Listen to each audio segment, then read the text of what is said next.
Madeleine hier mensies en welkom terug by Slaapstories vir grootmense. Hier vertel ons Afrikaanse stories vir die stiller ure van die aand.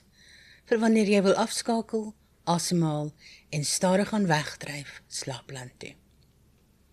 Donderdagaande kuier oom Eldie by ons en sondagaande wissel ons tussen Maas Kokemoer se misdaadverhale, Mavis Ferreira se malkop stories en nou en dan 'n spookstorie uit die verlede en binnekort heerlike vars, nuwe, Suid-Afrikaanse verhale. As jy op YouTube luister, help ons deur te like, comment en subscribe.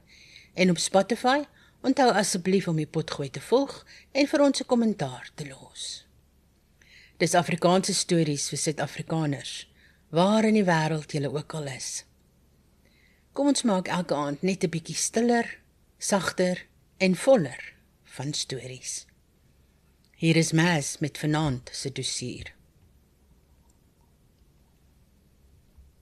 Goeienaand luisteraars. Ek is Maritjie Maas Kokemoer, misdaadverslaggewer sedert die dae toe polisiebeamptes nog met pen en papier gewerk het en ek nog gedink het koffie kan slaap vervang. Vir meer as 30 jaar volg ek stories deur donker steegies, afritte, agterkamertjies en koue stoorlokale. Ek het geleer dat monsters nie altyd hoorbare voete het nie en dat stilte soms harder skree as 'n sirene. Hier onder die lamplig bring ek daardie stories vir jou. Die raaisels wat bly klop, die moorde wat nie wil rus nie en die mense wat jy nooit sou vermoed nie.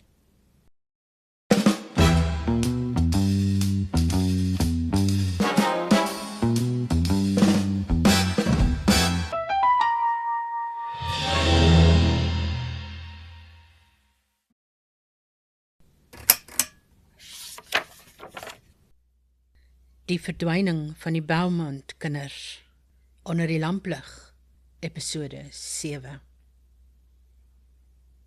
Vanaand trek ons weer 'n dossier nader. Nie een van daardie leers wat skree nie. Nie een wat met bloed op die eerste bladsy begin nie. Nee, vanaand sin fluister. Dis die soort saak wat nie met geweld op jou afstorm nie. Hy sit net daar in die halfdonker van 'n mens se gedagtes en wag. Jare lank, dekades lank, tot iemand weer die lamp aanskakel en vra, wat het daardie dag gebeur?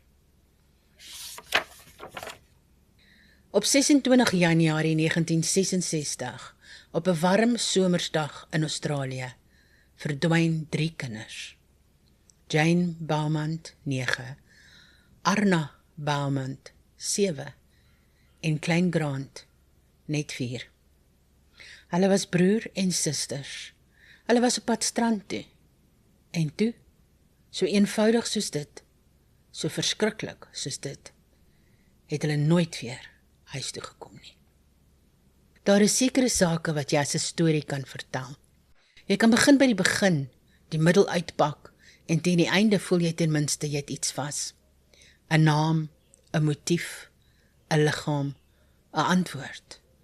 Maar dan is daar ander sake wat eerder soos 'n oop deur in 'n donker gang voel. Jy kyk in en die donker kyk terug. Die Beaumont kinders is een van daardie sake. 'n gewone dag, Adelaide, somer strandweer. Die soort dag wat families laat ontspan. Die soort dag wat maak dat 'n mens dink die wêreld is vir 'n rukkie veilig genoeg.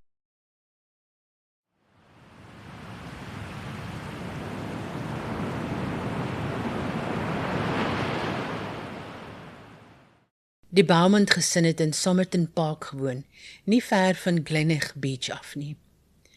Die kinders was bekend daarmee. 'n Stranduitstappie was nie 'n wilde buitensporige plan nie. Dit was alledaags. Dis juis wat hierdie saak so koud maak. Want die gruwelikste verhale begin baie selde met iets wat vreemd lyk. Hulle begin met iets doodnormaals.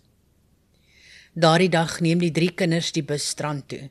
Die oudste, Jane, is op papier nog net 'n kind, maar in die oë van daardie era het sy al klaar 'n bietjie verantwoordelikheid gedra.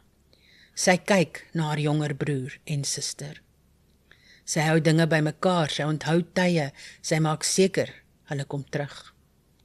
Ten minste, dis wat almal geglo het. En vir ure lank het niks gelyk of dit die geloof sou verbreek nie.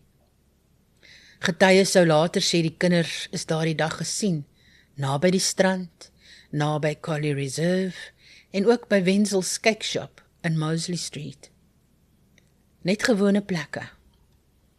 Son, sand, kinders, mense wat loop, koop, kyk, swem. Die soort ruimte waar niemand dink boosheid sal sommer openlik tussen handdoeke en sonbrandroom stap nie. Maar boosheid vra nie toestemming nie. Die kinders was veronderstel om al terug te wees. Daardie detail tref my altyd in sulke sake. Nie die oomblik van verdwyning nie, maar die oomblik wanneer die wagtyd begin verander in onrus. Aanvanklik is daar nog redes. Miskien het hulle die bus gemis. Miskien speel hulle 'n bietjie langer. Miskien het iemand hulle raak geloop. Miskien. Die menslike brein is vreemd genadiglik in die eerste fase van vrees. Hy beskerm jou. Hy gee jou klein gewone verduidelikings, sodat jy nie dadelik na die afgrond hoef te kyk nie.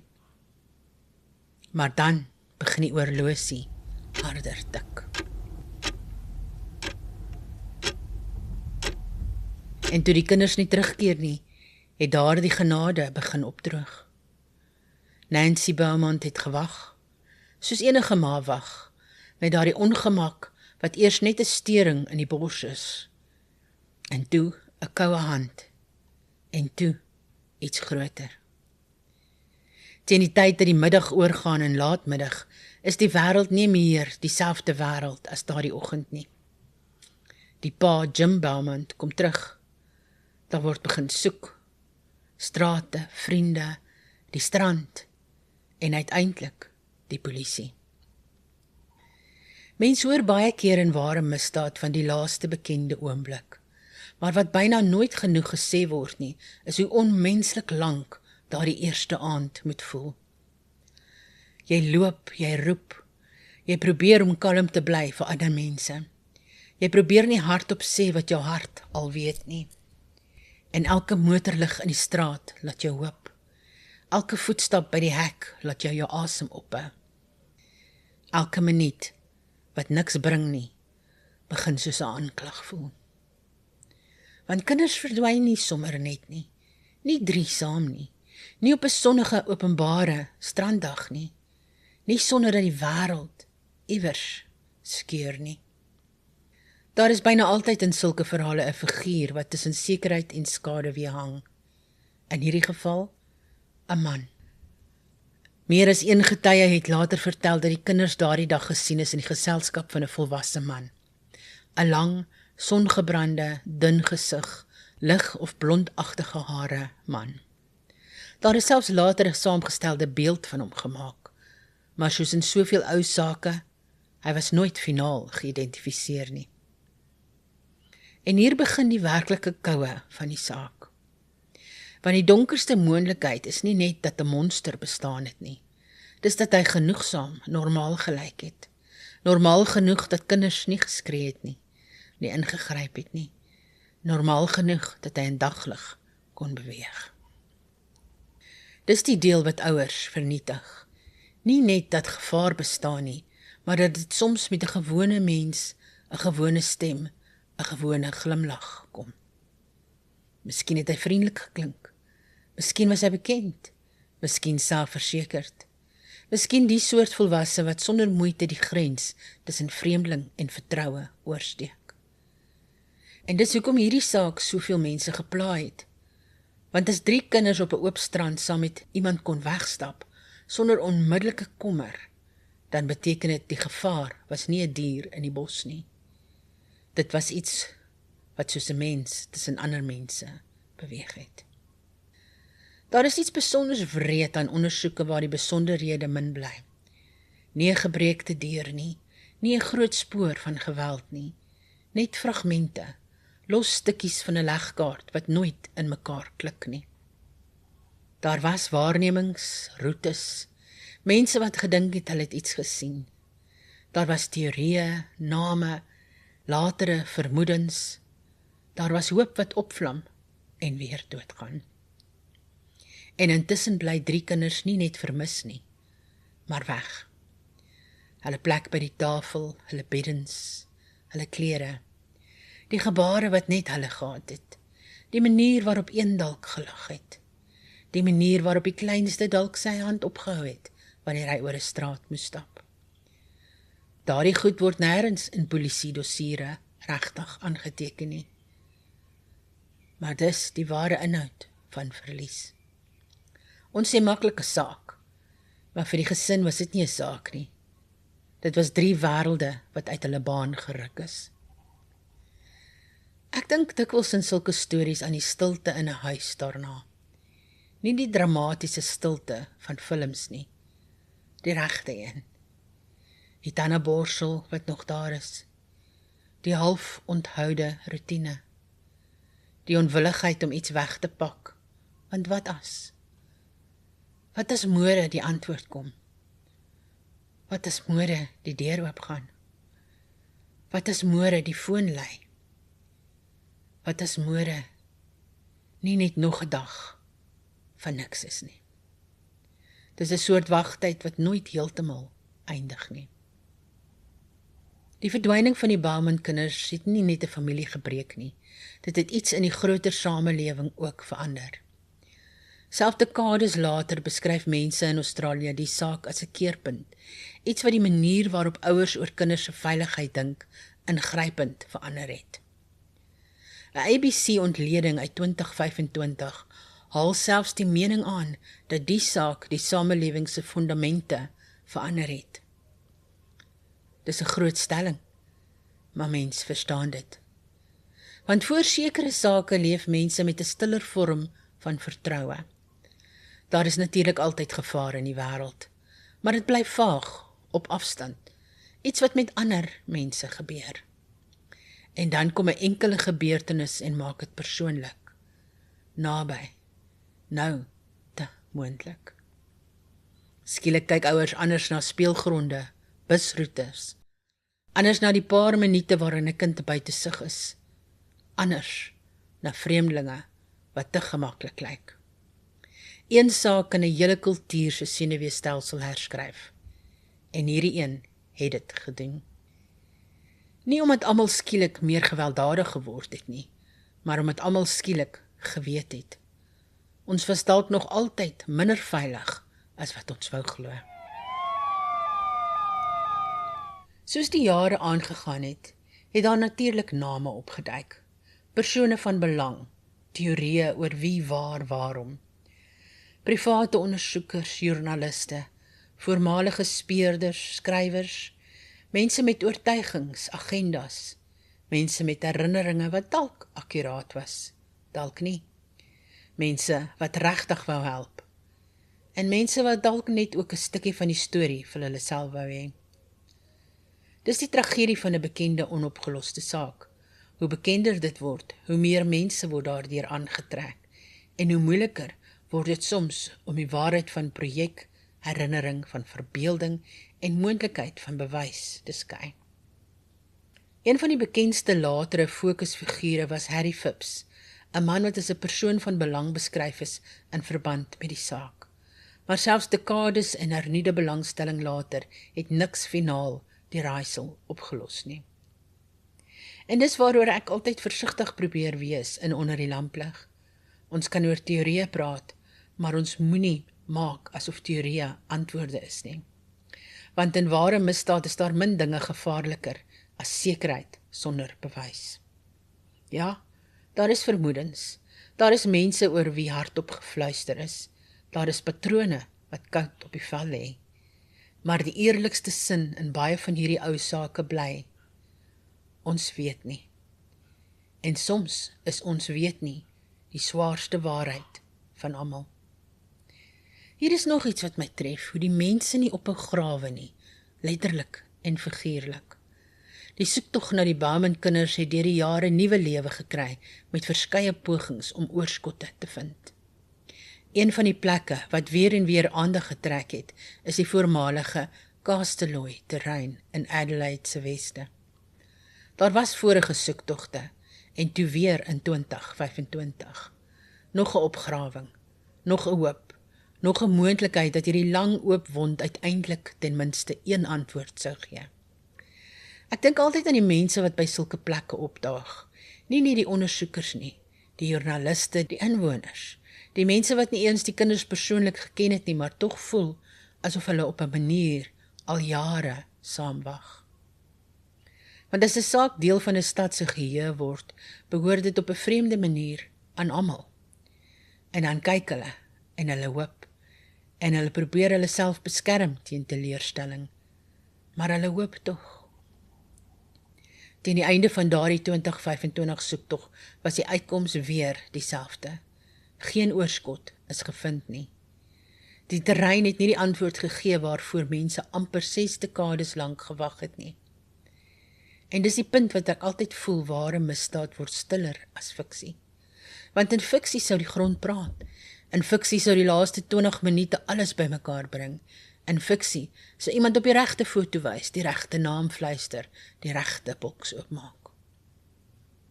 Maar in die regte lewe bly die gat, soms net 'n gat. Die grond gee niks terug nie. En die mense ry huis toe met dieselfde leegte waarmee hulle aangekom het. Ek wil vir 'n oomblik wegbeweeg van die speurwerk, weg van die beskrywings, die roetes, die moontlike verdagtes. Want die rede hoekom sake soos hierdie bly leef, is nie dat hulle onopgelos is nie, dis dat hulle juis aan ons raak. 3 kinders saam op 'n strand in daglig. As dit kan gebeur, vra die mens onwillekeurig. Wat presies beheer ons ooit? Hoeveelheid van veiligheid is werklik? En hoeveel daarvan was nog altyd net 'n storie wat ons vir onsself vertel, sodat ons kan slaap?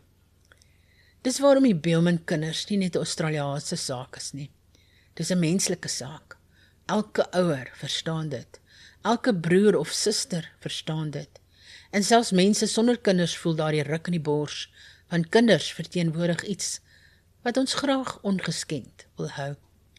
Onskuld, vertroue, die idee dat die wêreld ten minste soms sal terugstaan en klein mensies sal laat groot word. Dis ook hoekom die Epstein-dossiere so groot opskudding maak.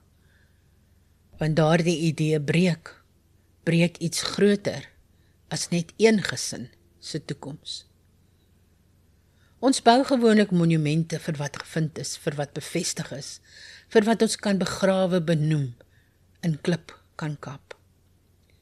Maar sommige sake laat net afwesigheid agter, en afwesigheid kan ook 'n monument word. Die Beelman kinders het nooit die laaste hoofstuk gekry, wat 'n samelewing gewoonlik eis nie. Geen graf wat die waarheid met sekerheid hou nie. Geen verhoor wat die vrae tot stilte dwing nie. Geen oomblik van finale afsluiting nie. Net fotos, name, 'n strand, 'n gesin en 'n land wat steeds onthou. Miskien is dit hoekom die saak so diep in mense ingesink het, omdat dit nooit net verby was nie. Dit bly aanhou, nie luid nie, maar gedurig. In gesprekke, in dokumentêre programme, in ouers se waarskuwings, in joernaliste se argiewe, in speurders wat aftree sonder sluiting. En daardie vreemde, pynlike, menslike hoop, dat selfs na 60 jaar die waarheid nog iewers kan opstaan en haarself bekend maak. Nou luister, ek glo nie mens hoef voor elke saak 'n netjiese les aan die einde te plak nie. Die lewe doen selde moeite om dit te doen. Maar as ek een ding hieruit hoor, is dit dalk dit. Dat boosheid nie altyd met geraas kom nie. Dat verlies nie altyd 'n liggaam nodig het om werklik te wees nie. En dat tyd, hoe lank ook al, nie van self antwoorde maak nie. Party mense sê die tyd genees. Ek dink tyd verander eerder die wond se vorm. Vir sommige word dit skerper, vir ander dowwer. Vir baie word dit bloot deel van die liggaam, iets waarmee jy opstaan, eet, werk, oud word. En iewers in dit alles bly 3 kinders, vir altyd kinders. Nie omdat hulle so onthou wou word nie, maar omdat iemand hulle van die res van hulle lewens beroof het. Dis dalk die diepste gruwel van hierdie saak.